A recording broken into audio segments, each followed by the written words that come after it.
You know the way, do you know gypsies, travellers? Yeah. Have you got them back home?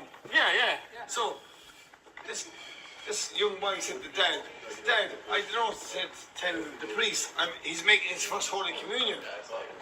He said, son, tell him your sins. Tell him the time you robbed sweets out of a shop. Tell him time you didn't do your homework and you cursed, you swear to him. He said, Dad, will I tell him the time we took the four wheels off the Range Rover and robbed a bale of hay for the neighbours? He said, son, I told you, tell him your sins, not your business.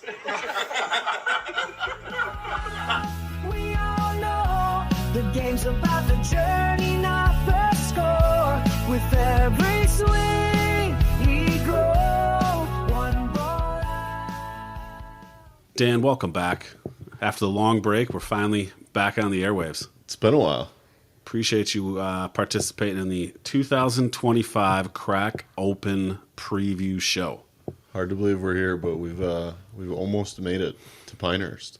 It's crazy. We've been talking about it for a while. We've been waiting. We haven't recorded a podcast for almost 2 months. Yep. And so I feel like we got a lot to share. Saving up for this big one. Yeah. Nothing better than the Craic Open for us to, get the mics hot again. Yes. As they say. Agreed. Well, good. I just want to give you a little rundown of what to expect today. We're calling it the Pinehurst preview show. We're going to go over the Craic Open event, a little bit of the history and the origin of where it came from, preview some of the things that the people who are attending the Craic Open should be looking forward to, and those people that are not attending the Craic Open are going to be sad that they're going to miss. We got an interview with an employee from Pinehurst in the middle of the show that I think will add some color to the experience, which we're looking forward to. Our first outside guest, non-WIS member or family member. Yeah. We've been leaning on the family members a lot. It's nice to have someone who doesn't know who we are. And then last but not least, we'll do some odds and ends, run through a real quick agenda of what the event will look like, and call it a show. Sounds great.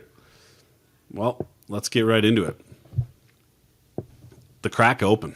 This is, what is this, year 5? This is the 5th one. Yeah, it's starting to become easy to keep track. The original Craic Open, maybe getting buried in the lead here, but it's supposed to be 2020 in Ireland. Yep, Craic Open established in the original idea, I would say 2019. We start talking about this? When we probably booked Ireland. Maybe 2018 is when the conversation first starts. First PowerPoint / group of people get together. We run a Google Meet. There's some slideshows involved. And we map out this dream trip to Ireland for a golf event. Rope people in, give them our best sales pitch. I think I closed Adam Lukic in Bub's bar while 2 hype crew was playing. I think we had 12 people sign up on the spot, probably on that call. Like, okay, enough with the details, Brett. I'll go to Ireland. Yeah, I was going the whole time. Yep. Super excited, booked a trip. And then then Rudy Gobert has got COVID and everything else spread it shuts to down. everyone. Yeah. Take a year off. Yep.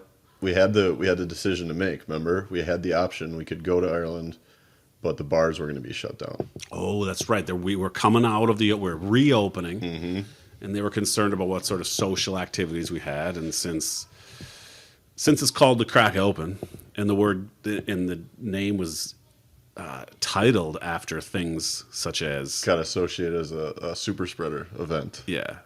So and we decided to not exit. We pressed pause. They gave us a chance to push all of our trips out 1 year. And so instead, the first year of the Craic, even though it started with a trip to Ireland, we ended up in the great state of Michigan. 2 years later. So So we didn't go to Ireland. So we had the days off. We had a group of guys that wanted to go. And we audibled year 1 of the Craic Open at Forest Dunes Golf Resort. Played Forest Dunes and Arcadia Bluffs. Great trip. Year 2, we go to Ireland as scheduled. 16 guys. Can you name the courses in order still? For sure. Yeah. Went Dunebag, Lahinch, Ballybunion, Waterville. Cashin course at Ballybunion. Well, that was a 36-hole day. Castle Gregory. Castle Gregory, 9-hole round. Yeah, that's pretty good, Dan. You're keeping me accountable here. Then Waterville. Yep, on Thursday. Then Dukes, Yep. then Tralee, Yep. and then Old Head. And then a 2-hour bus ride in the middle of the night. Tralee and Dukes might be reversed now that I think Do you about think it. Dukes was the second to last Dukes day? was Saturday because that's when we ran into Patty, right? And then Patty was our caddy at Dukes on Saturday. Correct. I just don't know when we ran into Patty. I think that was Thursday night, actually. But yeah. If we had more time, we'd lay in the joke that Patty told us on the street. Oh, yeah. Maybe I can find that Someday. Maybe that'll be an off-season. Maybe that'll be the cold open to this show. Let's see where that goes. Yeah, I can find that pretty quickly. All right. So year one of the Craic Open. First, we should press pause and just say the word crack is an Irish term for things. It's actually a vague word. It's used to express emotions or good times. It's a feeling. It's a vibe. And so, like, if you went out to the bars in Ireland and it was just crazy, really great night, they'd come home and be like, man, the crack was great last night. See you at the course the next morning. How was the crack last night? Yeah. And that's always been the goal of the Craic Open. The goal of the Craic Open was to promote good vibes. It's not only about the golf Good groups that of we're people. playing at these world-class courses. It's the guys that we're with and the times that are had off the course at dinner, at the bar, around the bar after the round. Absolutely. In fact, I wrote a mission statement for the Craic Open when it originally started. Is that right? Yep. And so I would like Is it to on read a it. tablet? I'd like to read it right now. The crack is a term that doesn't have a specific definition, but refers more to a feeling or an idea. The crack represents fun, entertainment, enjoyable conversation, late nights, great memories, great moments. This golf event was founded on the idea that we could find the crack in a group of guys playing world-class golf courses, engaged in some friendly competition. That was some great audio. Yeah. Yeah. Yes. I love how you underlaid that. Yeah, thank you. And so the Craic Open is something we were really excited about. First was Forest Dunes in Michigan and Arcadia Bluffs. Then we went to Ireland. Year 3, Dan, where do we go in year 3? 2023 was our trip to Mesquite, Nevada. Mesquite, Nevada. We stayed at the casino. Actually ventured into Utah for a day. Yeah, Hurricane Utah. We covered some of the mountain terrain, Jordo. badland terrain, I guess you'd call it. We had some dance competitions. Great event. Yep. Year 4, which would have been last year. We should probably be highlighting the two. Is that later? We can do that later. Cup 2024, last year, Stream Songs. Stream Song. Yeah. That was the Oppressive Heat. Yes, in September. Great golf courses, awesome resort. Packers-Eagles game. Packers-Eagles game on the TV with a bunch of Eagles fans and the dancing on the bar. James and Scott. We almost lost James and Scott out there. James and Scott walked the entire round. So we had a lot of great things happen over the years. And now year A lot of 5. good crack. Year 5, we're taking the Craic to Pinehurst Golf Resort. Yeah. One of the legendary places in the game, really. For sure. I think before we get into the conversation about Pinehurst, it's probably important for us to just kind of delineate. There's really 2 different things when we say Pinehurst. There's Pinehurst Resort, which entails the hotels, it entails all the golf courses that we're going to play. But then there's also the village of Pinehurst. And there's many golf courses outside of Pinehurst Resort that are in the Pinehurst area. Things like Tobacco Road, Southern Pines, Mid Pines, Pinehurst Country Club. And so it's a huge hotbed for golf. Dan, why don't you share a little history? Take us down memory lane. And how did Pinehurst become the major golf destination that is known as today? Well, great question. Thanks for the lead in there and the distinction between the two, right? Important to tell the backstory, I think, and it's quite an interesting one. Lots of twists and turns. Stay with me. Feel free to ask any questions along the way you may have. Interject. Wave your arms if it gets a little long. Erica edited this music for us. I'll try to get through it efficiently here. Pinehurst Resort began in 1895 when James Walker Tufts, businessman from Boston, soda fountain magnate, actually purchased 6,000 acres of barren, sandy land in North Carolina's Sandhills for about $1 an acre. So, what is it, 10K an acre now? At least. Things have caught up a little bit. Initially intended to build a winter health resort for middle-class people escaping the harsh northeast winters, believing the clean air and mild climate were beneficial for respiratory illnesses. You had mentioned Yeah, something interesting here. fact. he originally wanted it to be a resort for people with tuberculosis. They had a different word for it, and I was trying to figure out exactly. I'll keep going here. You let us know if you dig it up there. So this is 1895. He purchases it. The Holly Inn was the resort's first hotel, opened on New Year's Eve in 1895. 1901, the much larger and iconic colonial revival-style Carolina Hotel welcomed its first guests. In a little bit of a happy accident, guests bringing their own clubs and hitting balls in the fields around the hotel accidentally sparked the resort's new focus on golf. So it wasn't even like intended to be or initially set out to be a golf resort. Turns into a fitness retreat. People are looking for active things to do, and there were some people that had some experience overseas at the Old Course in Scotland. That Enter Donald Ross, a Scottish professional, hired and began designing golf courses, beginning with the iconic number 2 course, which was refined over several years and several iterations, as we'll touch on a little later. Can I give you a little Donald Ross background? Please do. Donald Ross served as the assistant to Old Tom Morris at St. Andrews Golf Club. Okay. And so he wasn't there when the Recognize that course name. was built. He wasn't there to build St. Andrews, but he worked side by side with Old Tom Morris as he designed other courses and as he worked at the old course. Okay. He became kind of a responsible shop attendant, assistant pros, maybe what we'd call them now. Kind of was able to give some golf lessons and fix golf clubs. And so he moved Is this over. kind of like you to Freeman back in the day, you think? Maybe Is back that how in the you'd day. associate it? Yeah, I could put on a grip, Yeah. and I helped with the junior golf program. Perfect.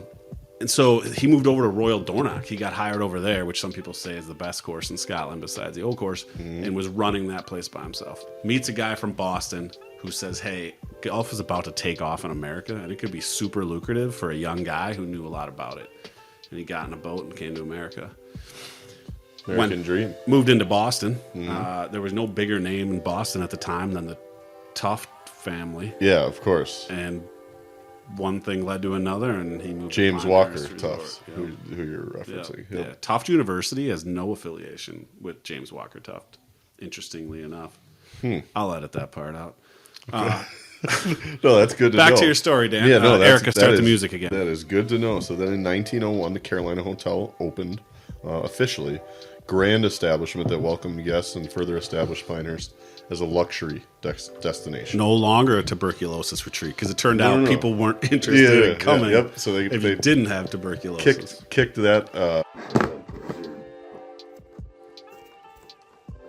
You know the way, do you know gypsies, travelers? Yeah. Have you got it back home? Yeah. So, this young boy said to Dad, I don't know, tell the priest, he's making his first Holy Communion. He said, son, tell him your sins. Tell him the time you robbed sweets out of a shop. Tell him the time you didn't do your homework and you cursed, you swore at him. He said, Dad, will I tell him the time we took the 4 wheels off the Range Rover and robbed a bale of hay for the neighbours? I said, son, I told you, tell him your sins, not your business. Vibe, and now a luxury resort. Fast forward about 30. You got anything to cover in the 30 years there? We got a depression there. Yeah. So good times, bad times. Some good crack, some bad crack. yeah. So let's get back to the good crack. 1936, the rise as the home of American golf. In 1936, the resort hosted the PGA Championship, showcasing its importance in the burgeoning American golf scene that you had kind of mentioned. So things have kind of come to fruition, just as someone had told Donald Ross, right? Donald Ross is running Pinehurst at that point, right? And he always felt like there was a big need for back then. Publicity could only, it's kind of like what they did at Augusta when they first started. Publicity can only come if we get a bunch of good golf tournaments to be hosted here. And so they started this North-South Amateur, Yep. PGA Championship. Keep going. Yeah, so 1936 PGA Championship, Denny Shute defeats Jimmy Thompson, 3-2. What a match. In what was then a match play event, Yeah. obviously. Fast forward to 1951, big time here and relevant to recency. Pinehurst was the site of the Ryder Cup. I did not know that until In looking into 1951. that. I think they hosted the U.S. Open and the Ryder Cup in the same year. Is that right? Might be. I I don't think anyone's going to check. There's a chance people are fast forwarding through the history section, Yep. and so we could probably say whatever we We'll want. see. Anyways, I found a few interesting details. So this was Tiger won that one too. in 1951. Yeah, Oh, we're just going to say whatever we that's want crazy. at this Yep. point. The 9th Ryder Cup. So what they just said? We just had the 45th Ryder Cup. Is that right? Yep. So this was the 9th Ryder Cup matches held November of 1951 at number 2. U.S. team won their 5th consecutive competition. We were really good at golf back God, then. those are the glory days. Yeah. 9.5 to 2.5. So it sounds like a few less guys on the team. 2-day competition held on Friday and Sunday. Saturday was an off day so that the participants and the spectators could attend a college football game in Chapel Hill, which is about 70 miles away. Okay. North Carolina hosted top-ranked Tennessee. Wow. And the visiting Volunteers won in a Route 27 zip. As they do. U.S. team was captained by Sam Snead. Okay. Boasted Ben Hogan as a team member. Do you think people ran to the first tee to get in the bleachers so that the DJ I don't know. I could feel help? like it was a lot more civilized, probably. I don't think there was a DJ. All right. I'm not sure there was a build-out. Okay. Yeah, I bet. Did they have cameras? Yeah, 51 they did. 1900. I'm not sure we can answer that question. And this is Team Great Britain. So this is pre-Europe. Oh, we're right? not even a European Union yet. I looked. The team was captained by Arthur Lacey and contained 0 golfers that I recognized. Eddie Lacy's great-great-grandpa. I think there's some relation there other than the spelling. Yep. So that's kind of the, chronology that I have. The next thing I was going to go into was the USGA events. Do you have anything else to touch on at that point? Keep it up. So I think it's important to understand that it's steeped in history. Many people call Pinehurst the cradle of American golf, kind of where it started and really took foothold and became the obsession it is today. And then it's hosted some really, really major events. Yeah. So crossed a lot of avenues here. The U.S. Men's Amateur, the U.S. Senior Open, the U.S. Women's Open, the U.S. Adaptive Open, which is a event for men's and women's golfers with disabilities. So that's started in 2022 and since has begun rotating venues, but the first 2 years in 22 and 23 was hosted there. And then famously I have 4 U.S. Opens. You're saying there was one in 51 as well? I could be wrong on that. Yeah, maybe it was a different. Which AI did you use when you searched all this? I heard that it was a 51 Ryder Cup and maybe it's a 51 Doubled up. PGA Championship. Maybe not. It Yeah, doesn't maybe matter. not. Keep going. Tell us Either about way. the U.S. Opens, Dan. Well, let's start. I'm going to start with the men's amateurs. I found this interesting. So they hosted 3 of them. 1962 being the first one. LeBron Harris Jr. Defeated Downing Gray, 1-up in the 36-hole final. Wow. 2008. Do you have any memories of these, the men's amateurs? Probably not. Probably getting far. 2008 and 2019. 2008, 18-year-old Danny Lee. Danny Lee. A name for the golfing world. Yeah. Became the youngest winner ever at 18. Bested Tiger's record by 6 months. And then in 2019, Andy Ogletree won the USAM there. Yes. So, he's kind of still fighting his way around the Corn Ferry, I think. Every now and then you'll see him on the tour. The U.S. Senior Open one time was hosted at Pinehurst in 1994. Simon Hobday hung on for a one-shot win over Jim Albus and Graham Marsh. I don't know if you remember watching the senior tour at all growing up. Graham Marsh was the name. Yeah. I think he always wore the bucket hat. He might have been before Joel Damon. He was the bucket hat Sure. guy. The U.S. Women's Open hosted there one time, 2014. Any memories of a winner? In the tournament? Yep. Who do you got? Pretty famous women's This would be name. Michelle Wee. Michelle Wee. Yep. Now Michelle Wee West. Yeah. Finished Kanye's wife. finished at 2 under par, defeating Stacey Lewis. Her one and only by 2 major, I shots. believe. I didn't get that far in my research, but I want to say that's right. I think it's right. I think that was it's the her first one thing and that only crossed my major. mind. Yeah. Yeah. Maybe like 2. And it's kind of like the end of her career there. She's on her maybe way like out. 2 career wins. She had and one was a KT tape major. all over her legs all the during time. that time. Yeah. Yeah, just never could stay healthy. And then the crown jewel, the U.S. Open, hosted 4 times by my math. I have it. Most famously, I would argue, and I think most would, in 1999, when Payne Stewart won over Phil Mickelson by 1 shot. Chases down a really young Phil Mickelson. Yeah, birdies 17 to get to 1 under par. It's kind of like misty, Starting to get hazy. Father's Day. Hits the putt up the hill on 18. 15-footer to seal it. The famous like charge that they now have the statue of. Yeah, Excited one to leg see behind that. and one arm in front. Probably of gonna have to him. get a huge group picture by the Payne That'll be statue. great. Yeah, good Payne Stewart statue there. Yeah. 1999. Yep. Something memorable there too for me. One of the like human moments in Phil's life when Payne was so excited and had won a major, and still in that moment had Phil's face in his hands and was so excited for him to be a father. Yep, because that was the one On he was wearing the Father's Day. beeper Yep. all week. Yeah, He was going to 'cause- walk off at any point. Yep. So that's kind of cool. Cool addition to the story there. 2005, the next one, 6 years later. Michael Campbell. Yep. No one I hated worse than him. Yeah. Go ahead. And beat Tiger by 2 shots. Yeah, so Tiger was that's runner up. probably why So we didn't that's like him. exactly, yeah. Like, who is this guy? Yeah, why are you taking Tiger? He was from New Zealand, so it turns out 2005, Michael Campbell, New Zealander, wins the U.S. Open. 2008, going back, Danny Lee becomes the youngest dam. So something going there, both from New Zealand. 2014, this one I had kind of blocked out of my memory, I think, because again, probably Tiger didn't win. Martin Keimer. Interesting about 2014, they played the men's and the women's Open right back to back, and so they hosted the men's U.S. I Open didn't realize the timing. Thursday, Friday, Saturday, Sunday, and then Monday the practice round started for the women's U.S. Open. That Michelle we ended up winning, but Wow. yeah, Martin Keimer Wins by 8 shots. killed everybody. And you know what his secret was? He made everything. He didn't chip on number 2. He went into putted the week everything? saying, I'm putting everything from inside of And 20 so, yards. not to spoil the preview, but we're looking at like some crown greens, right, with some runoffs. Yeah, And he yeah. just putted We should everything. come back to the Martin Keimer story Okay. in a few Yep. minutes. Note to circle back, bookmark that.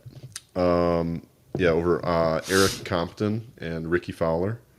So probably didn't watch a lot of that one on Sunday. I'm thinking looking back. No. And then 2024, obviously recent memory. Bryson with the bunker shot.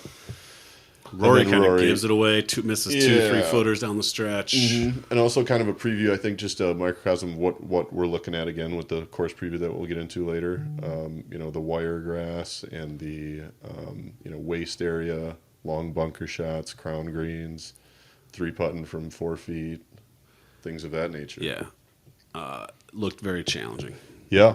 Yep. I think that's. Let's see. I didn't have the score. Do you remember what that score was? I don't have the score. It certainly wasn't a lot under par. If No. it was under par, I think it might have 3? finished at yeah, maybe if it was under par.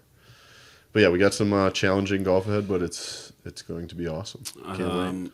And then the next U.S. Open is at Pinehurst. Yeah, and so now they've. I guess I never looked up like I imagine there's an official press release out there. It's become like the home or something, right? It's called an anchor site. There you So go. they've established an anchor site for a few locations that will always host a little bit like the Open I was Championship. just going to say it's almost mimicking the Rotra, Yeah. right? So it's going to come every Rhoda. 5 years. The U.S. Open will return back to Pinehurst I got every 6. every 6. I got 2029 2029 is the next one. Yeah, so that starts at 5. From here, it's 2029, 2035, 2041, 2047. All right. So it's coming for back some often. reason, yeah, every 6 years through the first half of this century. And I think that's what makes me most excited about. Obviously, it fits the Craic mission statement of playing world-class golf courses. I mean, this will be the most historical golf course we've played to date, probably. Some of American golf course. Some of the Irish ones were Yeah. cool, and they're really old, but this has hosted major golf tournaments. And in 2029, it's going to be really cool to be sitting at home and being like, dude, I made an 8 on that hole. And that's I don't know if you saw this, but that's another double up year, like 14. The Women's Open is there again. Oh, really? In 29, yeah. Oh, nice. So we'll have the double up. Perfect. To go along with the U.S. Amateur coming there in 2038. So mark your calendars there. And then that's the men's AM, and then the women's AM 2027. So we'll just get a couple sneak years peek away. at all of it, Yeah.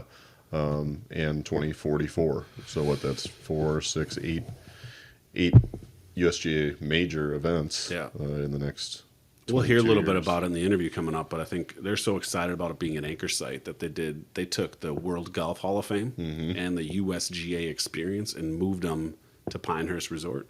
There's a Titleist Center. There's a Titleist Center there. It'll Jason be one of touched the on interesting that. things to do for sure. But it's a world-class golf destination, and we're excited to be there. For sure. Before we get to the interview, Dan, I thought we should just quickly go through. We are going to touch on this trip as part of the Craic Open. Now, there's some people heading down early and playing Tobacco Road and doing some stuff like that, but we're going to touch 5 golf courses on the resort. So I thought we could just kind of go back and forth and just kind of give them a real quick preview, nothing too deep, just kind of what to expect and what we're looking at for each one of the golf courses. Sounds great. We are going to see the Cradle.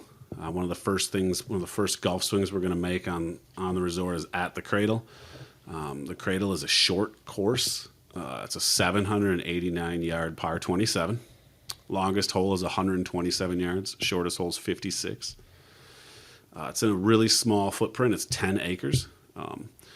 Say the longest, shortest again. 127 on the longest, 56 on the shortest. Okay. Designed by Gil Hance. So Similar yardages to the Sandbox. yeah. I would say it's a touch shorter because the Sandbox has a couple. Don't they have like a 158 somewhere? Yeah, you got or to bring something? something to hit. Yeah. Course record. What do you think the course record is on there? Did you mention how many holes? My bad, listener. 12, It's a 9-hole 9-hole. par 3, par 27 golf course. There you go. Course record. I mean, it'd be hard. It's not below 18. Is that correct? Well, I'm just asking you. I feel like now you're asking me Yeah, questions. well, you don't know. Yeah, you just pick a number. 20. It's 19. Course record's 19. Okay. The person had 1 hole in 1, 2 pars, 6 birdies. Pretty good round. It's called the Cradle. They picked you- the name of the Cradle because the If you were original. predicting our best round, what's our best score going to be? We got 32 What's the runs Craic at it. Open scoring record on the Yeah. Cradle? 32 runs at it. Par 27, 32. Your research says it's hard? Well, it says it's the most fun. It's not supposed to be frustrating golf. It's the most fun you can have golfing Right. at the resort. I got somebody shooting 28. Okay. I hope I'm right. Just a little side note, it's called the Cradle. When they built this, it's only been around for the last 10, 15 years. When they built it, though, this was the part of the resort where the people first started making these makeshift golf holes that you referenced in your history. And so because that's where golf started, and it's the Cradle of America, they came up with the name the Cradle. Okay. Hence the name. And so we're gonna play the Cradle. We're also gonna play Pinehurst number 4. Pinehurst number 4. Seems like the rest of the courses there just have a number associated with them. Yeah, 1 through now 11. 11 being the newest. They're numbered in the order that they were constructed. Pinehurst number 4 was built in 1919 by Donald Ross. Unlike number 2, which we're going to hear about in a little bit, this is completely unrecognizable to the original design. Since Donald Ross built it, we've had Robert Trent Jones, Reese Jones, Tom Fazio, and Gil Hance all come in and do their own makeovers on it. It's like a who's who of the golf architect world. For sure. Kind of known for, some people, when you survey what's your favorite course at Pinehurst, Pinehurst number 4 shows up on that list. It's a great golf course. Some people like it better than 2 because it's just so much more enjoyable. Wide fairways is some of the conversations we get back. Challenging greens, wide fairways. One of the guys I listened to said he had driver on every single hole and just had a great time. We are going to play the white tees with an option for people to play the green tees if they choose. And so at Pinehurst number 4, the white tees, it's a par 72. We'll be playing it at 6,428 yards. And the green tees will be played at 5,864 yards. Pinehurst number 4. Okay. Thank you. Sounds like, I'm excited about that one. Like you said, I think we'll hear some more about it. But, yeah, just a really playable course and maybe not testing every part of your game quite as sternly. Looks great. As number 2 and some of the other places. So then moving on to number 10. That will be, as I go back here and pull up our itinerary, what are we, Saturday morning? Is that at number 10? Yeah, we're going to see it at some point. We can go through maybe a time and date itinerary later in the show. Okay, sounds good. Number 10, an 18-hole homage to Mother Nature and Father Time is how it's worded on the website. Number 10 is Pinehurst's first new course in nearly 3 decades. It's a Tom Doak design. I don't keep him straight as well as you do, but he's responsible for some work up at Sand Valley, right? And then some other stuff, quite famously. So one of the top guys in the industry. Tom Doak did Sedge Valley up at there you Sand go. Valley. Yep. So you'd recognize that. Yeah. So this is a par 70 and stretched out. It's at 7,020 yards. This is another one where we're going to play the white tees. Is that right, Brad? We're gonna play the white tees and the green tees for everybody, with the choice to move to green tees if you're so interested. So 6,400, just over 6,400 yards from the white tees, and just shy of 5,800 yards from the green tees. So this opened in 2024. Features native wiregrass, sweeping landscape, and rolling hills formed by geology. Midway through the course, it also takes advantage of rugged dunes carved out of mining operations around the turn of the 20th century. Result is a spectacular course with 75 feet of elevation change that winds its way through the sandhills on a path toward delivering a golf experience no other, coming directly from the site there. Also at the course, Station 21, I think, which will be one of the hot spots for us there. Southwest Grill, rustic interior, outdoor seating, overlooks the practice putting area. You can see the first tee and the third green. Kind of I looked over a bunch of the holes they got. If you go to the website, it's very navigable. On all the courses, I described it gentle dog legs, humps and bumps in the bunker-ridden fairways, crowned greens with severe runoffs. So I think maybe it definitely has like some Sedge Valley feels to it. I think there's a video out there. If you're interested in someone who if you want to come in sight unseen, you're going to be blown away by it. If you're looking to just see it and get your eyes on it, there's a video on the internet called by a golf travel group called Strike Mission. Mm-hmm. Strike Mission, Pinehurst 10, Google it. It looks unreal. Yeah. I mean, some of those holes are special. Yeah. And so it gave me vibes of number two, I think, but I think a lot of things, there are going to be similar type of courses, and this, just a lot of the bunkers, strict bunkers in the fairway, but also the waste areas up both sides, and not a ton of water, but just difficulty around the greens is the way it looked. Yeah, I felt like a kind of a cross between, like, if Mammoth Dunes and Sand Valley had a baby, it's kind of right in the middle there. Yeah. And so maybe they did, and they called it 10. Call it their 10th. Maybe it's their 10th. Maybe it is. Pinehurst 10 got their own logo over there, Pinehurst 10, which is pretty cool. They seem to be really excited about it. Yeah. We got Pinehurst number 2. We're going to see the granddaddy of them all. Number 2 is an original Donald Ross design again. In 1907, the original course was built. Back then, they had sand tees and sand greens. The only grass on the golf course would have been what they called the fairway at that point. But what's interesting about number 2, and totally different than Pinehurst number 4, is there's a lot of golf holes in there that are the exact same spots they were in 1907.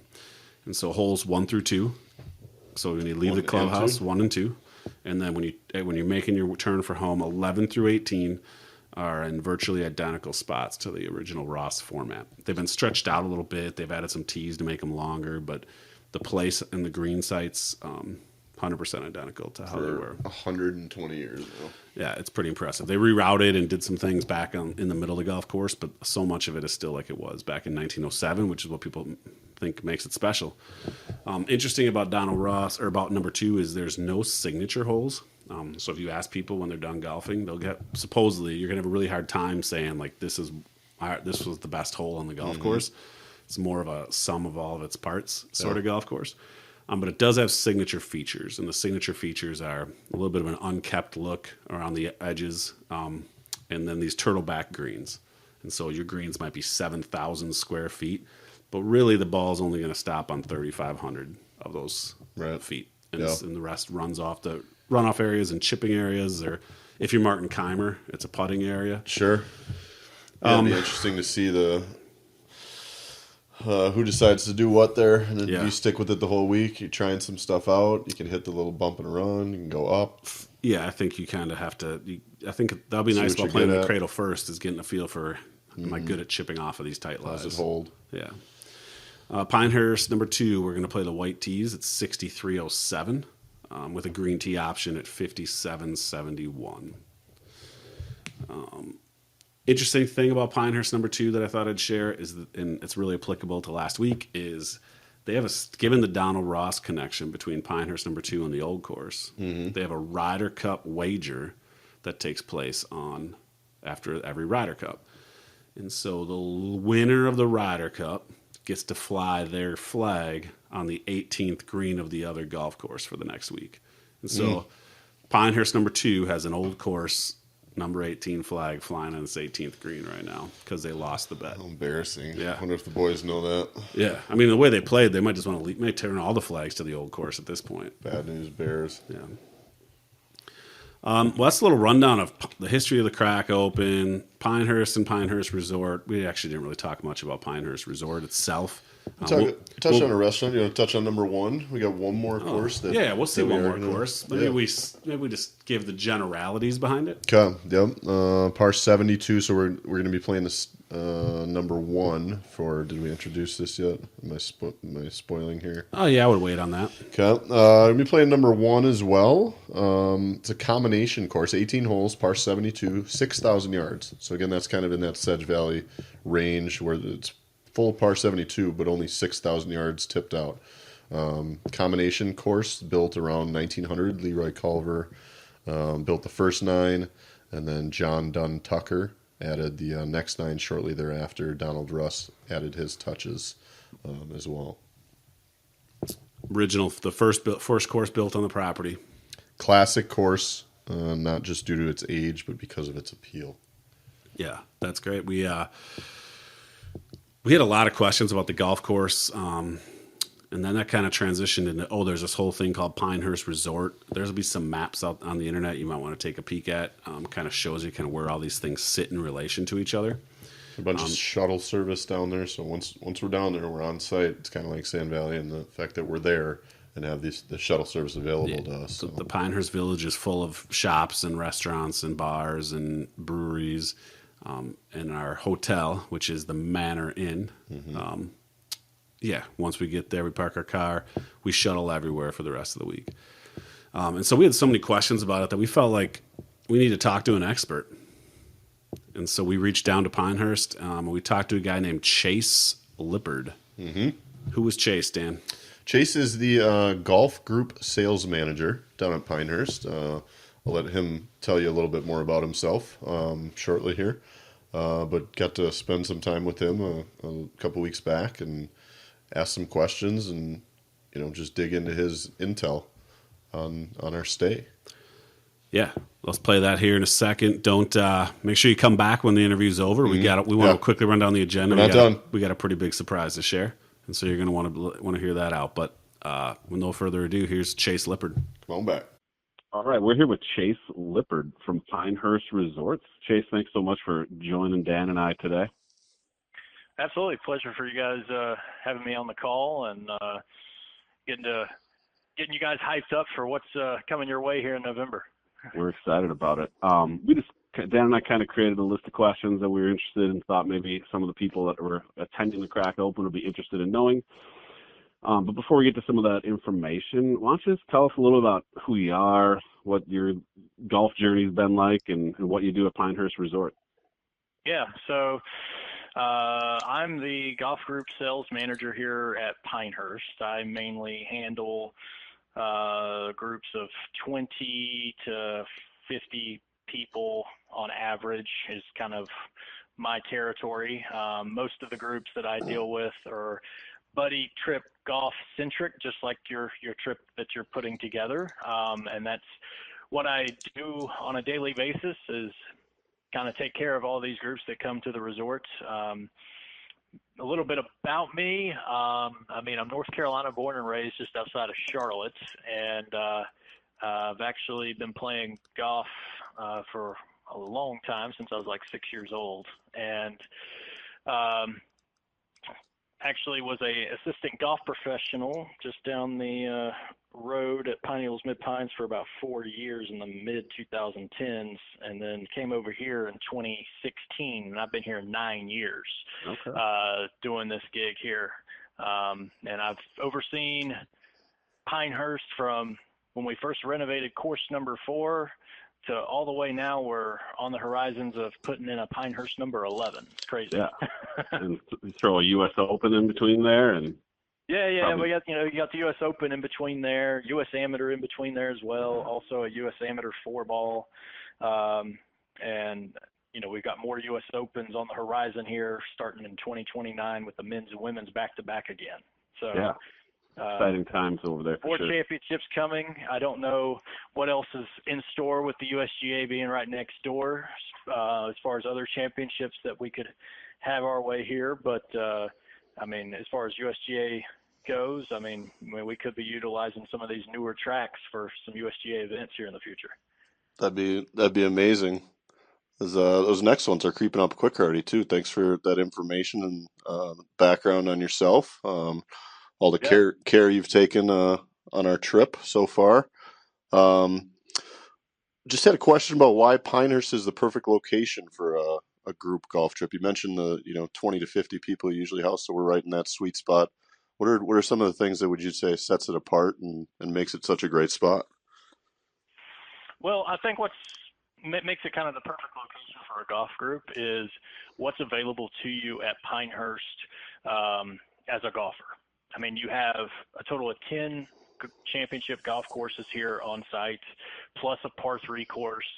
And then we've got over 450 rooms of different types of lodging in our inventory, and it's all centered around a town, the village of Pinehurst. So everything's right here next to one another. Once you get on property, you don't even need a vehicle at all. That's beautiful. And if you want to go into town and, go have some drinks and stuff with your buddies, it's right there available for you. With you guys specifically, you're staying at the Manor. You're right there in the thick of the village of Pinehurst. It's a prime location. And if you're looking to knock a few of the top courses off the top 100 in America, they're right here at the resort. Not many resorts have that. They have that one key trademark golf course that everybody wants to go play, right, but they usually don't have 2 or 3 of them. And There's only a certain few that do. Yeah, and all the amenities as well, right? The restaurants. Can you speak to that a little bit? Yeah, the restaurants, we've got 7 different restaurants here on site. We've actually got a new restaurant that's going to be opening at the end of the year that's coming. It won't be open when you guys are here. You might actually see that restaurant when you're passing through the resort club, but we have a total of 7. We've got the Carolina Dining Room, which is the main dining outlet here at the resort. You've got the 1895 Grill at the Holly Inn, the Carolina Vista Lounge, which is newly renovated, used to be called the Ryder Cup Lounge. You have the Tavern at the Holly Inn, which is the bar pub outlet there. Behind the Manor, you have our homegrown Pinehurst Brewing Company, which is very popular for their fine brisket, and if you go on Mondays and Tuesdays, they have smoked ribs. And that's kind of right next door to where we're going to be staying, right? The brewing company there. You could literally hit a pitching wedge in the backyard of the Pinehurst Brewing Company. This is great not news. the Pinehurst, over there by the Manor. You could literally go out there, hit a pitching wedge, and hit the window to the brewery out there. So Excellent. You're right next to it. Yeah, that was one of the questions. Was we were moving that kind of that interactive cartoon map that exists on some of the brochures and materials that you've sent. And we were trying to get a feeling for how close was that the Pinehurst Brewery and how far away is the courses, shuttle and rides and such. Yeah, if I was to put it together for you, everything is about a 5 to 6 minute walk radius from one another wherever you're at in the village of Pinehurst. That's incredible. If you're at the Manor, it's going to take you 5-6 minutes to walk to the Carolina, about 3 minutes to walk up in the middle of the village, and you're right there beside the Holly. So everything's kind of right there. The golf courses, you will have to take a shuttle to, because it's going to be about a 2-minute ride to a 5 to 12-minute ride, depending on which golf course you're going to. Okay. Wonderful. But they're all pretty close by. That's Perfect. awesome. I know we also rented a little extra space called the Manor Club Room. Am I saying that correctly? Maybe tell us a little bit more about that space that exists and what are some of the things we can use that for? Yeah, so the Manor Club Room, it's a hospitality room that's actually behind the front desk at the Manor. Everybody in your group is going to get key card access to this room, so only your group's going to be able to get in there. Within the room, you've got a poker table. If you need poker chips, we have that available.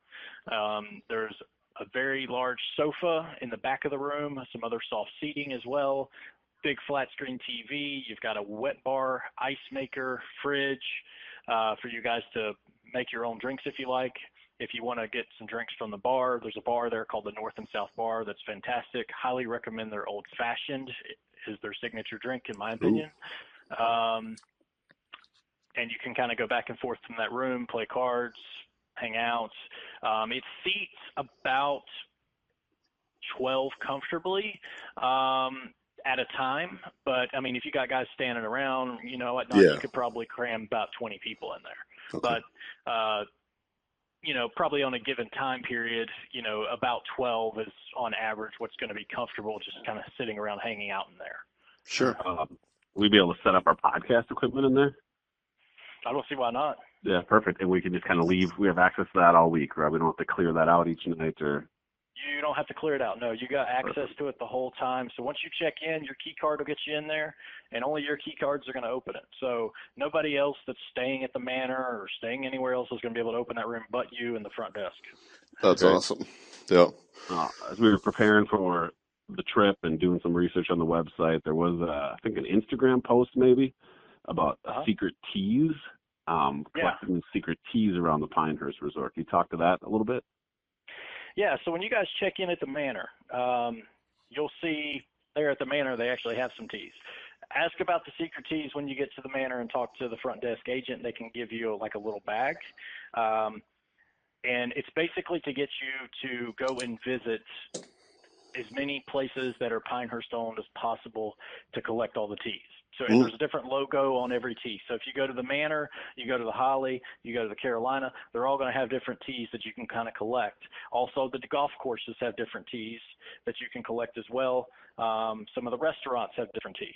So it kind of gets you to explore the Pinehurst area so you can go collect your tea and see what's available to you at that location that you're at. Very cool. What's the hardest tea to collect?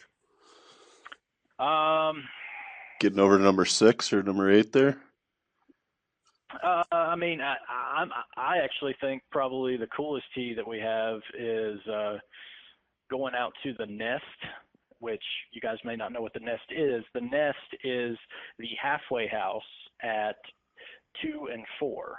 Okay. They have their own tea over there, and it's a actual. You'll see this when you get there, but that actual halfway house is a designed replica of the original clubhouse that was built here in 1895 to 1901. So it's kind of like a 2-story clubhouse. It's not, the floor plan's not as big as the initial, but the way it looks, it was designed to look like that actual original clubhouse. That's great.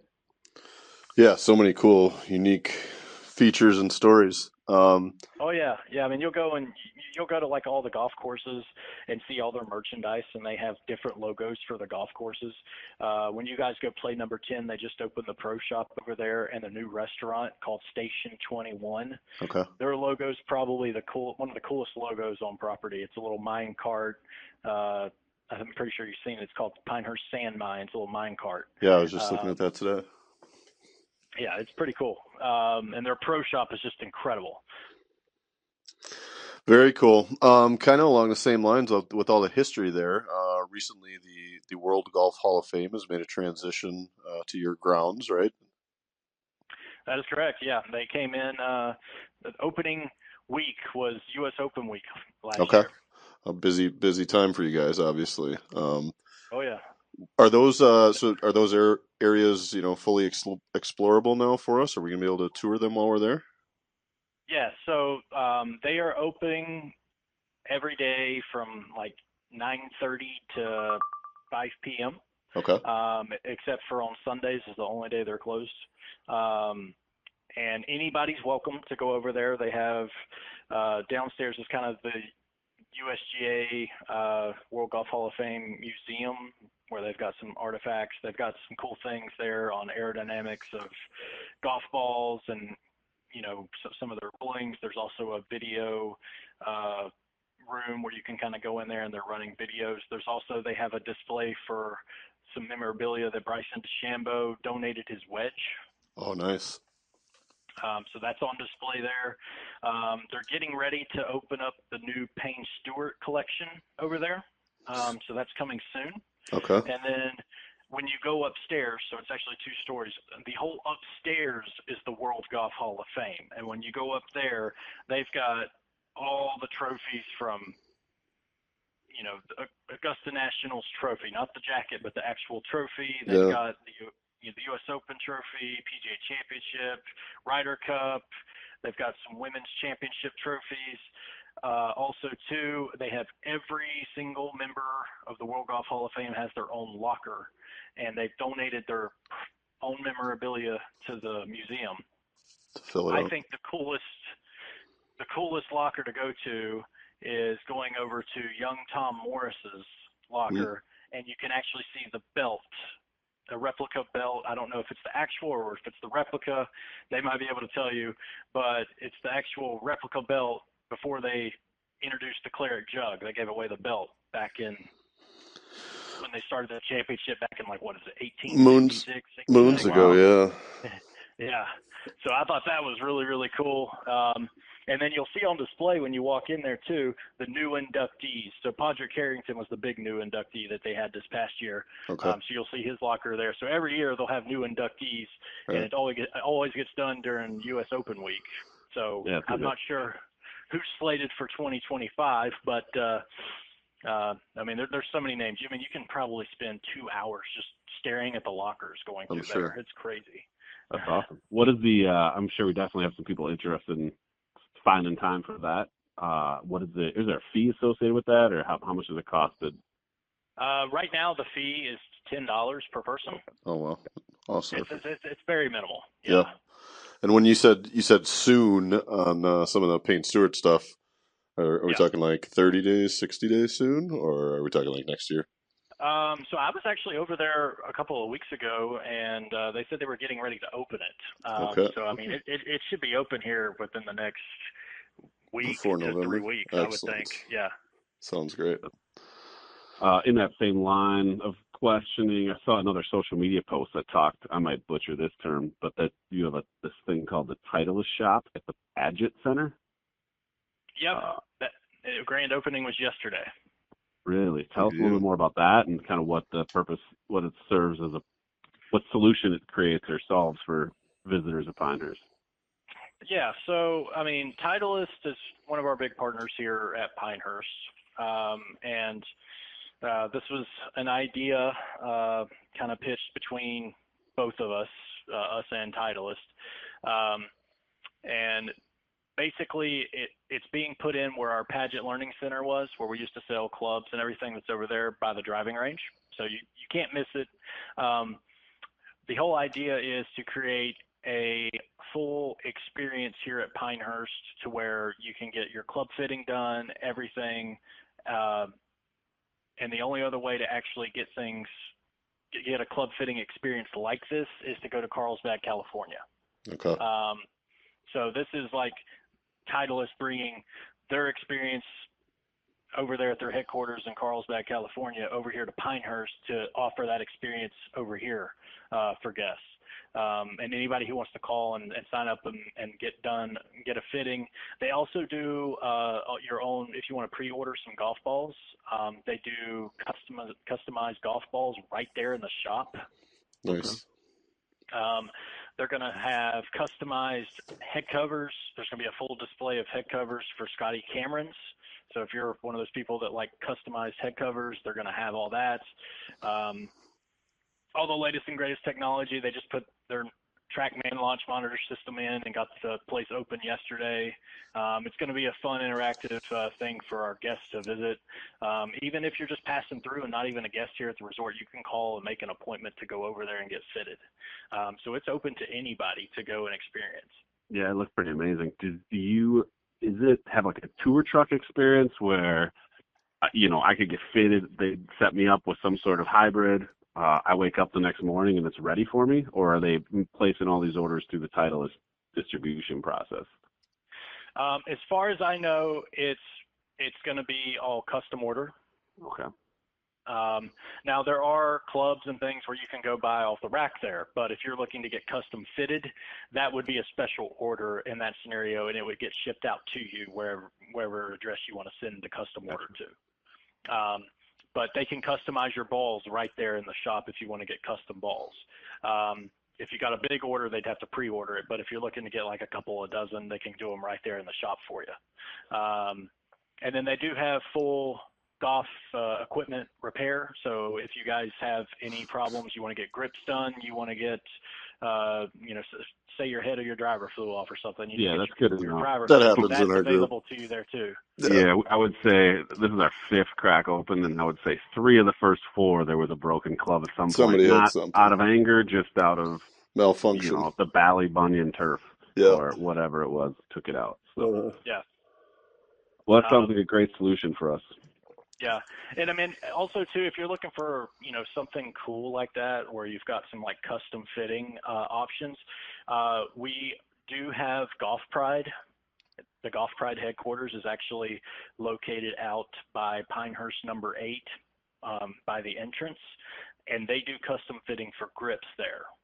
So they have their headquarters there too. So if that's something you guys would want to go explore, and they're open to the public as well, that is available to you on property as well, along with this Titleist shop. Sounds like we might never leave. A lot of people show up and then they come back. Have trouble leaving. They've bought a house and they're living here. Well, that's good. I think to wrap this up, we appreciate the time and sharing some more information about the resort itself. We're kind of curious about picking your brain on some of just your favorites, favorite locations, favorite things that you have at the resort. And so maybe we'd start with the golf itself. Yeah, let's go there. Yeah. The favorite course, favorite hole. It was a couple.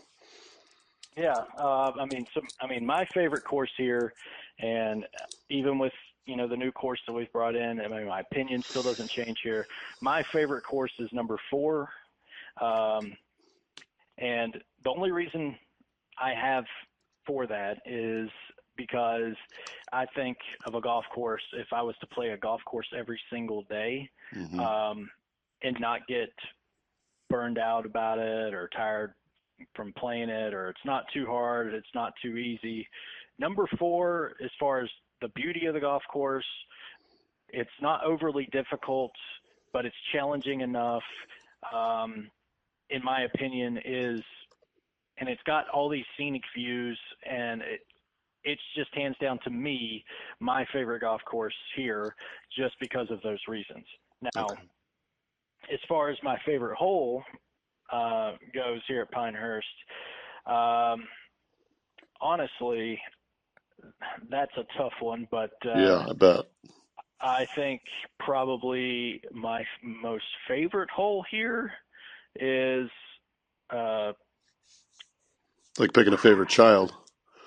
Pretty much. I would say easy for me. Oh, sorry. Go ahead.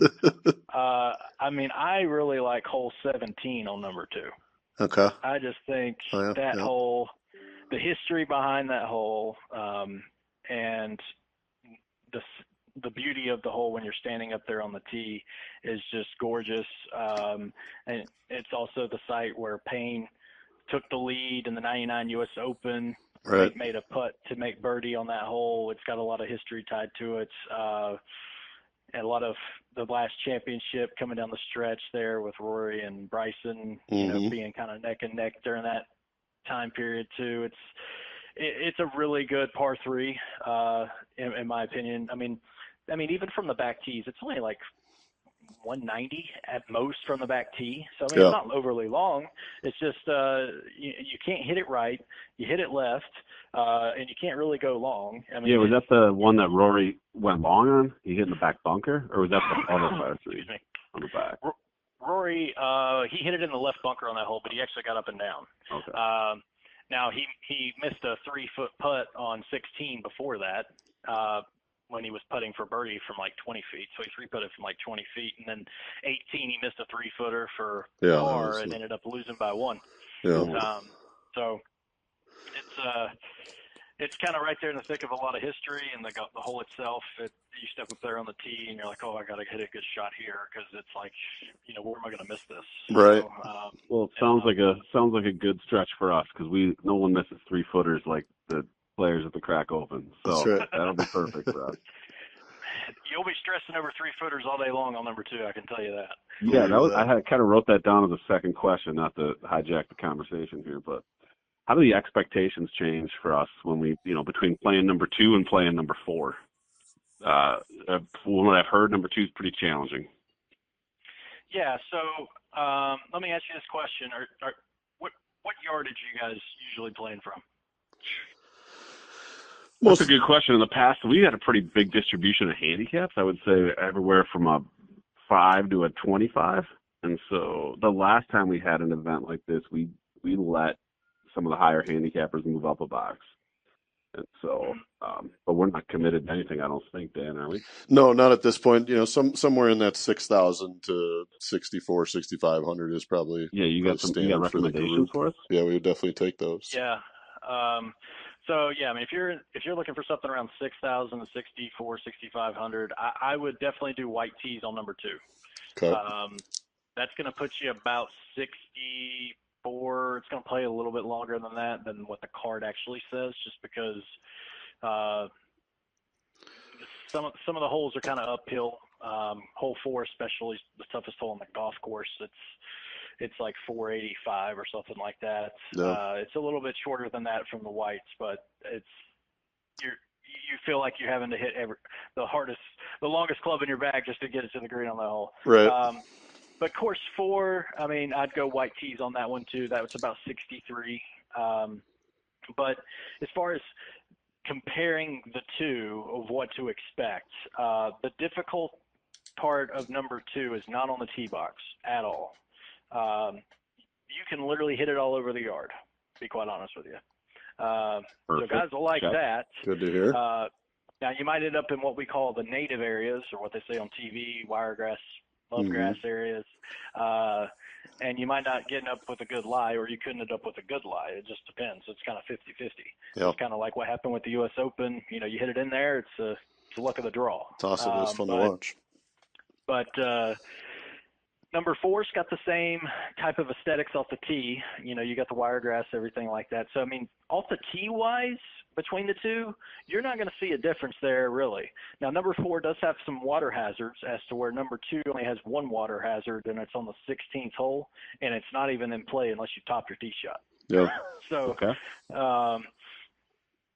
You don't really have to worry about water hazards on 2 at all. So, number 4 off the tee is maybe a little bit more challenging.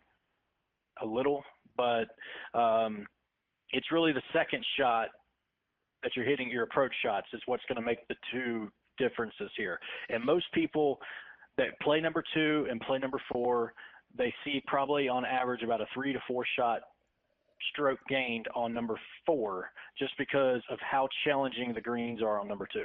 On the approach shots mostly, you're saying? Well, putting too, I'm sure. And approach around shots, the greens. putting, All chipping of it. around the greens. Yeah. I mean, you'll look at the greens on 2, and they look big, but their actual landing areas where your ball can actually stay on the green are very small. Effective greens, very small, yeah.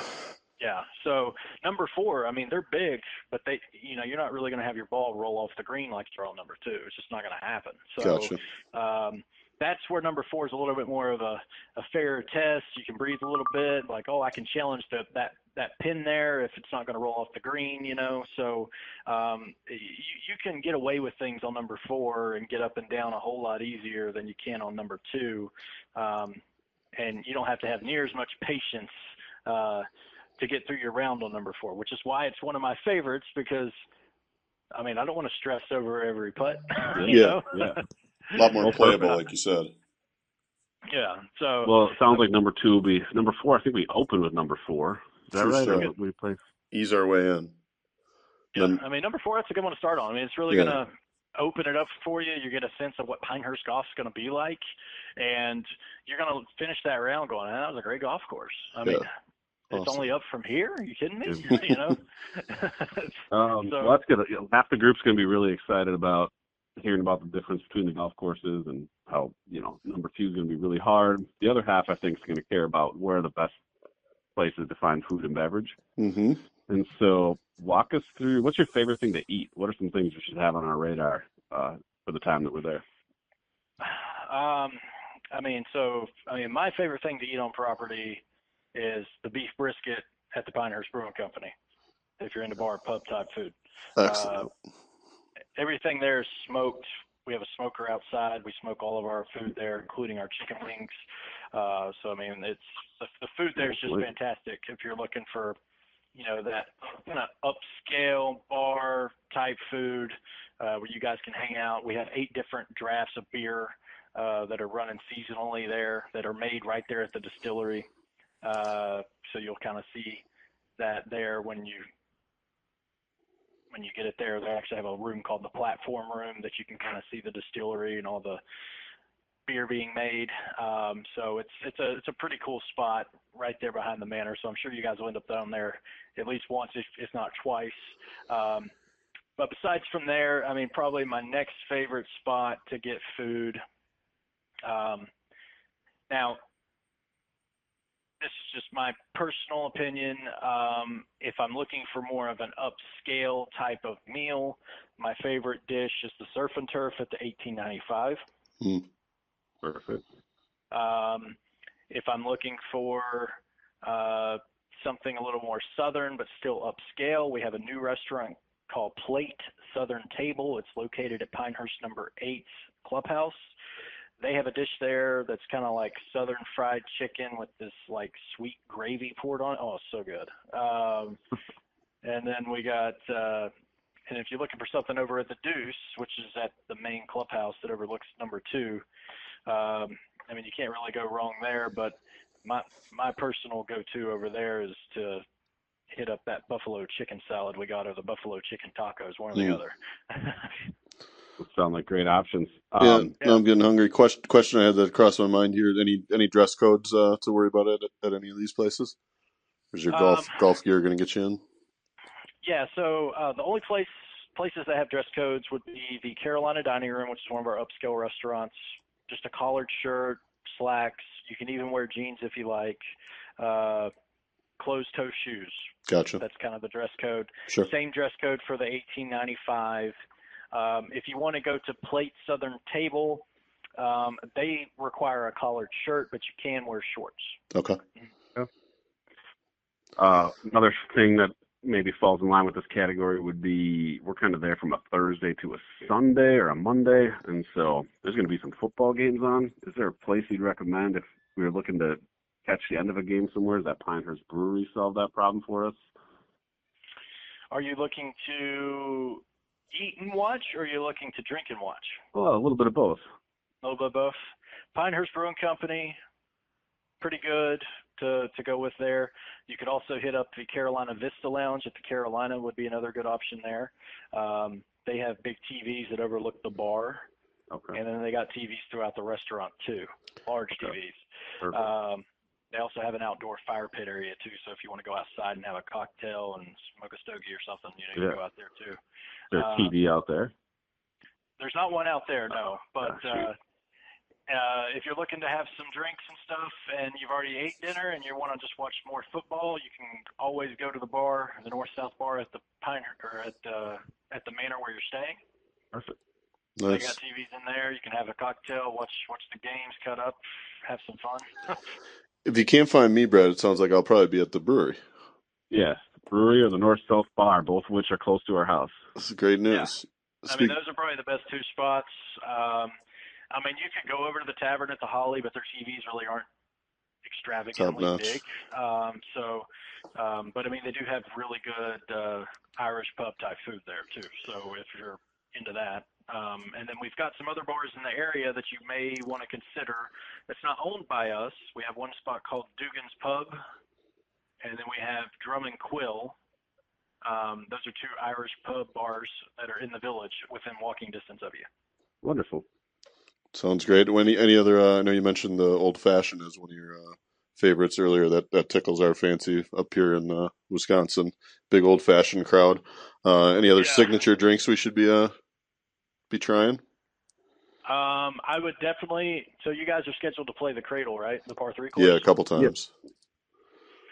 probably the most popular thing, and this is with any golf outlet around here, probably the most popular drink we have is transfusion. Okay. Yeah, we got those up here too at Sand Valley. Very, very popular, very refreshing. People are drinking those like it's going out of style here. Yeah. Okay. Well, we can help with that. Yep. All right. Group of 32 coming down. Any places we should have on our radar for photo opportunities? Back patio behind the 18th green on number 2, maybe, in the Adirondack chairs. Yeah, I mean, I would definitely get a photo with the Payne Stewart statue. Yeah. Behind the 18th green there. That's kind of a signature in doing the pose, you know. Yeah. Perfect. I would definitely maybe get a photo of you guys with the cradle in the background. That's usually a very scenic photo that you could take that's right there by the putting green with the cradle behind you. You could also do one where you're on Thistledew, the putting course here at the resort, with the Putter Boy statue in the middle of the green. Yeah. The clubhouse behind you. That's another great one. If you want to do, I'm just trying to think, what's another good spot that's pretty scenic? Those are the most popular as named, but you could possibly, if you want to do something, you know, this is new. I mean, you could possibly do something with number 10's clubhouse and stuff in the background. I think it's pretty scenic. People might think you're actually in a different location because what you'll see out there at number 10 compared to everywhere else as far as the vibe and style of the architecture is it's kind of like a Montana ranch. Awesome. Beautiful. So if you guys take some photos out there and you've got like a picture of like the clubhouse, even the golf course, it's so rustic. And people will see your pictures of your trip and like, where's this at, guys? Yeah, I thought you were Pinehurst. You guys went to Pinehurst. Right. Oh, this isn't Pinehurst, so it looks like you're out in Wyoming or something. That's so cool to get all the different experiences on the same grounds there. Yeah. No, actually, I will tell you this. Are you guys playing number 8? No, we've hit 2, 4, and 10 in the cradle. 2, 4, 10 cradle. Okay. So if you do go up to number 8 and you guys have dinner there, they have an outdoor veranda patio there. You could take a picture. The 18th green is in the background. That's a good picture too. Okay. That's good to know. Yeah, for sure. Appreciate How about the Bryson shot? Are we able to hit the Bryson shot, or has that just become too logistically hard with groups? I mean, you can go hit it as long as pace and play allows. You know, you're not holding anybody up there, but Have you hit it before? Me, I have not personally hit it in there. All right. Good. But there's a plaque that the USGA put in the day after the Masters. Bryson actually came up here. I think I saw some video of that. Yeah, they honored him with a plaque, and they put that in, and he re-hit the shot. I can tell you right now, his first shot was not as good as the original. So yeah, he I would hit it a couple more times. He's like, man, he goes, yeah, this is a hard shot. That was a really good one. Yeah, it turned out. Turns out he hit a good one. Mm-hmm. Yeah. Well, that's good. Dan, you have anything else on your side? I don't think so. Just thank you, Chase, again for all the time and information on overload right now, which is exactly what we need for the 60 days we have to digest it, and couldn't even more excited after talking to you. So thank you. You got it. Take care. Take care. Bye now. Bye-bye. Bye-bye. It was great hearing from Chase. Yeah, a lot of fun. A lot of info there to digest. What gets you most excited about that? The fact that I can stumble home from the brewery every night sounds like. Yeah, that's gonna. I think if you are ever, we're not at the golf course and everybody's like, "Where's Dan?" Check the brewery. I think would be sage advice. Maybe check what time it is, because I think they do close. Well, we'll and find out. Sometimes people are saying, "Where's Dan?" I'll let you after know. closing hours. Yeah, that happens. Yeah. I think the Manor Club room that we're going to have access to seems like a pretty great meeting place. I think we can use that for scoring. People can play some cards in there. Mm-hmm. We're going to be able to have our own drinks kind of stocked in there. Leave our stuff in there. Yeah, that's our room. So yeah, we're pretty excited about that. It'll be a nice little addition to the trip. for sure. This next part I really want to gear towards the 32 guys that are coming with us. We appreciate all of you taking time away, resources away from your family to join us. And different amounts of these first timers. Maybe two guys, maybe nobody. I don't know if there's anybody. I don't think there's anybody that knows nobody, but nobody knows nobody. The great part is it's not cliquey at all here at the Craic. There's like a shirtless bourbon group that you got to work hard to get into. But it's very inclusive. Like if you want in, they're not going to. It's so inclusive, it almost makes you uncomfortable. Yeah, sometimes, especially when it's super hot. Good thing is in Pinehurst, I don't think it's supposed to be super hot. There's a group of dancers. So if you'd rather dance instead of having bourbon. Are you saying I'm wrong when I say there's no clicks? I just feel like there are some groups that naturally. I'll say there's lots of room to fit in. Great group of guys. Yes. So it's like one big family vacation, basically. A lot of optional dinners where it'll just be flying around, run back to the room and shower after golf, and some of us are going to the north-south bar, especially here, right? At Streamsong, there's only 3-4 options, and we kind of hit them all. Here, I think we'd be hard pressed, even with our 3 nights or whatever it is, to hit all the places. And you could tell in Chase's interview, he references the places that the Pinehurst Resort managed that are in the village, but he also hinted at a few other places. There's a pretty sweet Irish pub that's not part of the Pinehurst Resort. That looks pretty awesome. And we do hop off grounds for a few hours at some point to see some of the local stuff. Yeah. But, it's gonna be awesome. I can't wait. Let's quickly go through, for everybody who's coming, let's just give them a really, really brief agenda rundown of what the weekend's going to feel like. Okay. So the Craic Open officially kicks off on Thursday, November 6th. Yeah, we got some people getting there on Tuesday, I think even. A couple people on Wednesday. Thursday kicks off the unofficial Craic, where we go to Tobacco Road. First tee time there, 8:12 a.m. We got 16 guys, so half the group playing there. And really looking forward to that. Just something that we couldn't pass on, really, being down in that part of the world. It's supposed to be great. Yep. After Tobacco Road's over, and for those of you that aren't playing, it looks like we have a 3:00 check-in.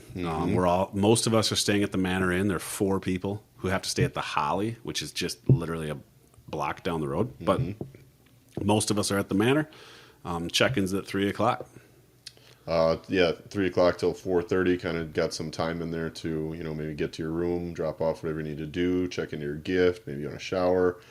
4:45 p.m. Thursday afternoon, we are going to have a mandatory meeting in the Manor Club room. So that room that Chase and us were talking about, everybody gather in there. There are going to be a couple stragglers who are still flying in that evening. But just kind of informational, welcome, things of that nature, you're thinking? Yep, feels like everybody should be there by 4:45. I didn't want to do it too late in case people were looking to hang out or go to different places. So, come to the Manor Club room, 4:45, and we'll kind of just cover all the ground rules, scoring, stuff like that. I don't see on our itinerary right now a lights out. Usually you list a lights out. I do have lights out on there. 8:00, lights out. 8? Yeah, because the tournament starts the next day. Smart. Yeah, I see that next day. Yeah, so early wake up call. One of the things with our resort payments includes breakfast every day. Sweet. There's 2 breakfast locations that people can choose from. It's the Carolina Hotel, which is the main hotel that's up by the clubhouse. That's huge, beautiful. Or the Holly Inn, where some people are staying kind of right down the street. It's included with your resort fees. They start serving breakfast at 6:30. And so if you're a breakfast person, you're going to want to get down there so that you can make it to the practice round at the Cradle at 8:00. I hope I don't stay up till breakfast any of these days. Yeah, so the lights out, I said 8 p.m. Yeah. Okay. You thought I said... I heard... I was having flashbacks to Dublin. The first night frolics. At least it won't be the first night. Yeah. At least there's no bus to kind of take a snooze on. Yeah, I don't know of a casino. I haven't really researched, but I don't know of a casino in the area. I'm sure you can find one. Yeah. So we wrap up on the Cradle. Yeah. 8 a.m. Friday morning at the Cradle. That's correct. Then 11:00 once the cradle's over, we move kind of right over to Pinehurst number 4. Both golf courses tee off right by the clubhouse, so we're not like getting back in a shuttle. Okay. It's all kind of right there, and we start teeing off around 11 o'clock on Friday with the first real round of the Craic Open. So we'll get you these. We're working towards finalizing the exact tee times for everybody. And we'll get those out probably about a week prior-ish or so. Yep, I think we'll actually you can love kinda to have start to another plan your podcast days. kind of like that you can listen to on the drive or the flight down. Yep, that just for kind of sure. covers pairings, exact time frames. Start to figure out. Yeah, are you gonna plan in a little lunch before you go out, or do you got to go right out there? Yeah, perfect. And then each night in that Manor Club room, we're going to have a spot for you to turn your scorecards. We're going to do it electronically, but we're also going to collect paper cards just in case we have an issue. Mm-hmm. And so, yeah, there's scoring at 5 o'clock. You don't have to be there. You just got to drop your card off. And then that takes us into Saturday morning. Lights out is what time on Friday? Well, tee times are earlier on Saturday, so I would say you should go to bed earlier. Yeah, kind of probably the same. I don't know if I'm an 8 p.m. guy or not, but Saturday breakfast open 6:30 again. Same 2 locations available included in your stay. 7:24 a.m. The first round at number 10. So that's the newest one. I think we got a little bit of a shuttle ride to get that there. one that tends off. Yeah, that's kind of a drive. I mean, we're talking 5 minutes, Right, not but 5 hours. But at 7:24 a.m. every 5 minutes counts. Yep. So that first time was some early risers in that group. Round at number 10, probably a little time for lunch. 3 p.m. we are at number 1, going off the first tee. we're going off the first tee, and this is what we're most excited about.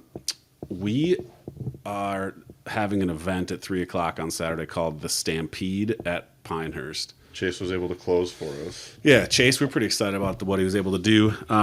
Steve and I and some other people in this group have played in member guests.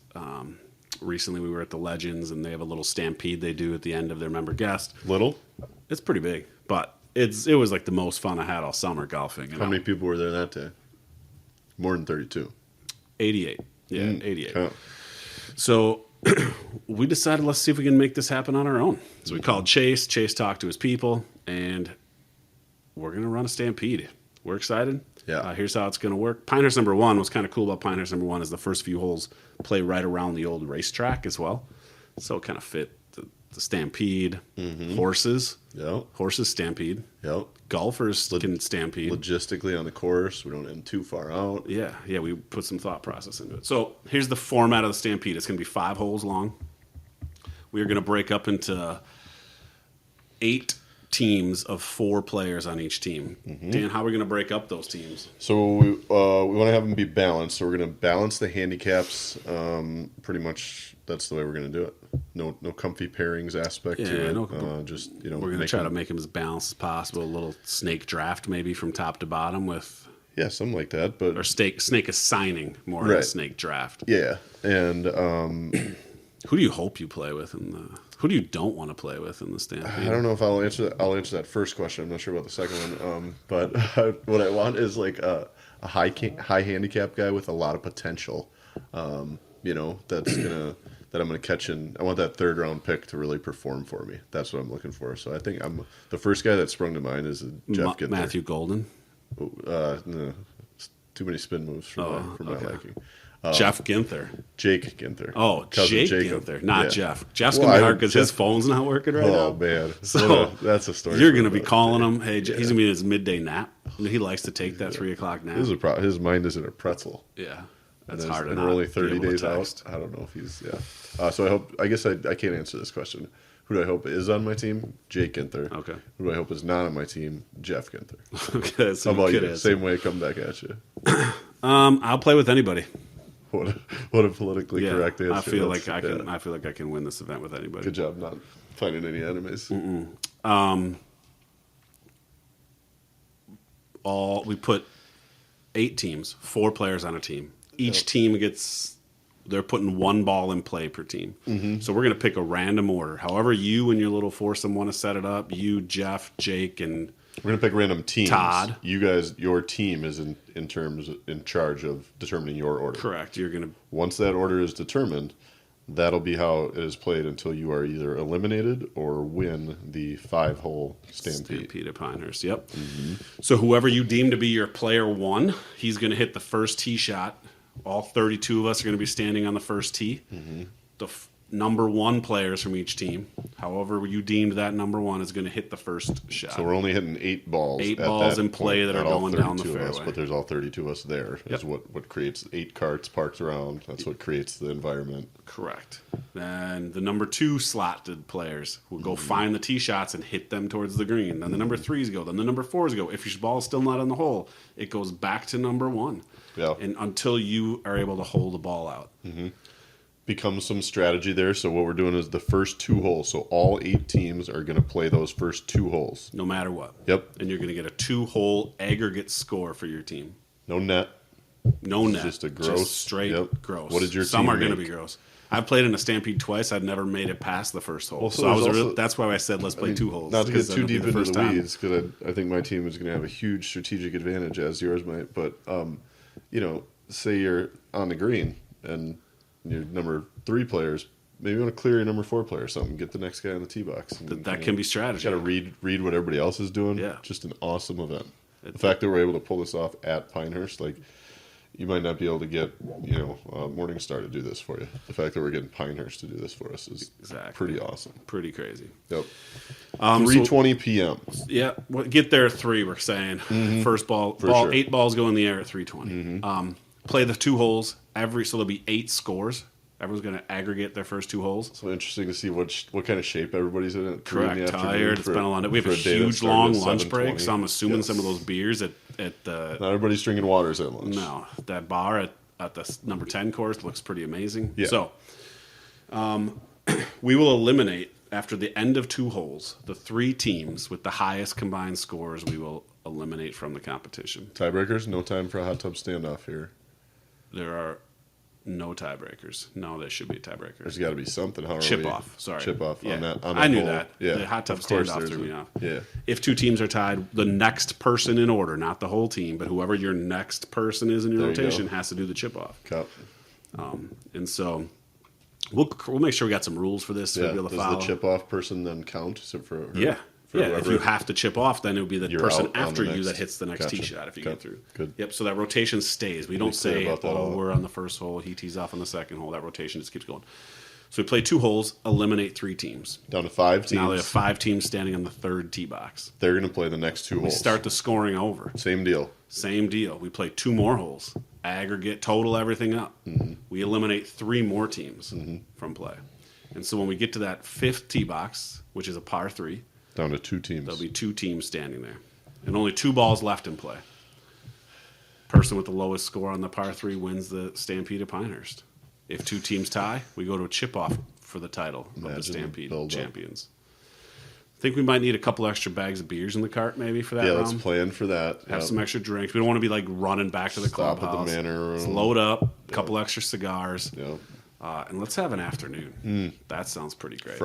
Saturday afternoon at the Craic. I anticipate this entire thing's going to take like an hour and a half. 5 holes for 5 holes in an hour and a half is what we're shooting for. Okay. There's only 8 balls in play, Yeah, shouldn't be so too bad. hopefully we can first 2 holes will take the longest. Yeah.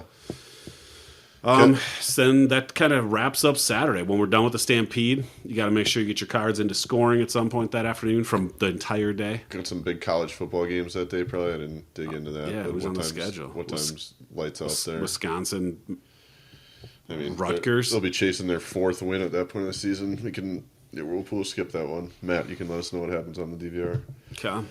Lights out at Well, we got a lot of time the next day. We 10 don't. a.m. on Sunday. Well, fast forward, 10 a.m. on Sunday begins the tee times at Pinehurst number 2. We close the crack at the Crown Jewel number 2. Just like the big boys do. Sunday finish, Sunday finish. 10 a.m. time. Leaders maybe out towards the back. Depends on the leaderboard. Yeah, it's hard with the unknown golf assignments. Yeah. We're locked in. We're locked in. We already have those tee times almost figured Breakfast opens at 6:30. out. Breakfast opens at Carolina 6:30. Hotel. It goes till 9:30. You might want to not Okay. get there at 6:30 since your tee time's 10. I'm Play- planning on being there at 6:30 every day. We're going to play the 18 holes on number 2. We go to the Manor House afterwards, drop off your cards for scoring. And then at some point after 5 o'clock, we'll have an award celebration. It's always to pretty follow. loose timing on that. Yeah, no one really Whenever- knows when it's going to happen. It's kind of the way I feel it feels like whenever the champion's ready to get his trophy, that's kind of when it happens. That's Like, That's hey, true. when's the ceremony? yeah, that's true. It kind of depends on a lot of things. Like, is there people ordering food? Yeah. Who's upset? How upset am I that I didn't play well? This kind of that kind of wraps up the schedule right then. Monday, some people, there's a faction of people going home on Sunday there that got to book out. And There is a few people that are catching gonna night miss the flights. awards. Yep. Yep. But then, lots of Ubers and rental cars out on Monday morning to the Yeah. airport and back to regular life. And Packers Eagles Monday night game. Hopefully, we've got our stuff figured out by then. Kind of leads us right into the past winners of the Craic Open.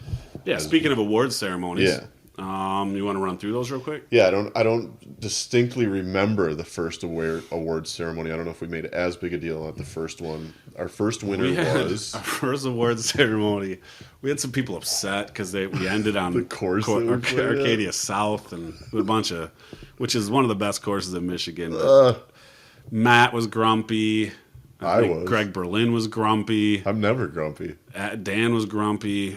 People took medicine, probably too much medicine, A lot of too many drinks. A lot of umbrage with the golf course. That's what The was golf taken. course was unbelievable, and I just feel like you didn't take time to appreciate it. All that being said, Jeff Ginther, comeback. comeback, a Chased little it late down. comeback, and did Scott Fry, was he runner He up? was right up there. Todd was right up there. I think Scott Fry had the runner-up position that year. Yep, that sounds right. Ireland, we have a Dan Whitman champ, Yeah, I should probably took home, look played up well all on the these last day at official Old Head, results. with a Brad Nauman, runner-up that year. It was me and you there, buddy. Yeah, I'm going to the history book here because I don't Love it. remember We're exactly gonna who keep got it. testing your knowledge. Year 3, Mesquite. There was the 3 people in the picture. We have 3. Our group started growing then, so we had 3 trophies to hand out. Our 3 pictures in it would be Eric Grams, Mark Zitsky, and Mr. Hoodie himself, Mr. Hoodie himself. Give me the name. JJ. JJ Jeff Johnson. Yep. Who was our winner? I think it came down. Zitsky Zitsky came won. down to 18. Controversial. Right? We were walking through the parking lot trying to figure out what should the That's playoff right. be. It was yeah. Did we go to a scorecard playoff to settle that? Is that what we ended I up think doing? that's where we ended up. Yeah. I'd have to research that. Yeah, we were. That was as close as we ever came to hot tub standoff. We baby. tried to talk him into running and touching the bunker. And John John and wasn't Eric involved, did it. but he just did it anyway. John and Eric, I think, did it anyways. Well, Last year at Stream Song, Mm-hmm. we had Brian Pakacek take it down. and him and Dave needed to go catch a flight, if I recall correctly. So kinda, Brian bought a bunch of people hustled around to through shots it, at the yeah. pool Yeah. after the event. Oh yeah. I forgot then about he- that part. I was thinking about the course. And then he but yeah. left and David to pick up the tab. Yeah, great strategic planning by Brian. Always smart. Shout out to Runner-ups 2024 would have champion. been Justin Munzel. Justin finished in 3rd place. Strong performance. First podium. Yeah, he got an award. And then 2nd place would have been For a big Sunday charge. Came up just short. James Hischke. Yep. Yep. So, some good history there. I think what makes the Craic interesting is it's pretty volatile, right? I mean, not volatile, but there's a lot of different winners. I don't think is there anyone that's won a trophy twice? We keep a lot of stats around here. It's pretty ridiculous for the level of golf that we play. But records more so than stats, I guess. There has been there's no one has 2 podiums in the Craic. Well, let's All unique, 12 unique individuals. This feels like the year, but I This is gonna said that change. last year. You and I were both sat not in front of these microphones, but in front of each other and said, I'm for sure going to be on that podium this year. And just wasn't has even not been close able to. last year. Nope. Wasn't even close. 2022, 1st and 2nd. That's all we got to show it. for us. It was a different format that year too, which probably helped us a little bit. But all right, well, we do have some Craic loose ends, but I'm not sure tonight's the night for that. We have roommates, tea times, hardline schedules on a few things, some process and procedure issues, some check-in information from Chase. And so I think we need one more podcast before the trip, Dan. Yeah, we'll get into all the particulars at that point. Tea times, like you mentioned, and kind of be able to plan your day a little bit better as we're closer than the 30-some days out that we are now. Wonderful. So let's plan on a week before. We'll get another podcast out there that has all those last minute details for everybody. Yeah, and there, like you said, you can kind of listen to it, at the airport or on a car ride or plane ride or wherever you can get you hyped up for the trip. Perfect. You got any other odds and ends? Touch on the Wimp here quick. Big week coming up for the Wimp. We're down to the final four. I'll be facing off against old nemesis Tyler Denham this Sunday at the Broadlands. Seems like a tough hill to climb. Yeah, Ty's looking back historically one of the toughest guys we got in the Wimp. So I hope I'm up for the test. I have not been practicing as much as I'd like, but we'll see if we got a couple days to get out there and see what we can do on Sunday. What about you? You got a match coming up? I'm on the other side of the bracket against Kevin Forward. TBD on that schedule. Okay, coming together. Summer Splash. July July 11th, 2026. We moved it off the 4th of July weekend in hope of, attracting a few more. Yeah, we were a couple days females? further. Yeah, well, not like people. that. Yeah, I didn't mean it like that. What I was going to say, Brad, is that we were more anticipating the 2024 attendance, where we were a couple days removed from the 4th. That's what we're so looking yeah, for. going Perfect. to the 11th next year. Registration open. Contact us on the WIS channel or text us if you got any questions about anything. But otherwise, registration's open there. We are recently full for the 2026 Duel in the Dunes. We have 32 committees, 30 payments in as of this moment. Can't wait. Just waiting on the last two, and have some more information for you guys coming on those as we get closer. It's gonna be a big weekend. And then just one last shout out. A lot of the people in the Summer Series play in the Stogies and Bogies League, and a big shout out to Ben and Adam. Ben Vlieger, Adam Lukic on their representation, winning their division, making a trip to the finals, coming right down to the last hole. It was exciting, but you guys, represented the Wisconsin Summer Series very well, and so we're appreciative of all that hard work this summer. Proud of you guys, even if it was at our expense. Well, and I'm glad you said summer because spring, I don't think they were there, right? The second half of the season for sure. Good summer season. It was a great summer season, boys. Good job, guys. No, but seriously, congrats. And that's about it. Big thanks to Chase. For sure. Big thanks to Pinehurst Resorts. Yeah. Big thanks to Donald Ross. And Tom Doak. Tufts University. Yeah. I think that's somebody else, but okay. James Tuft. James Tuft, he's our guy. Another last name, too, somewhere. We'll look forward to seeing you again in a few weeks. Reed City, heads up! We all know the game's about the journey.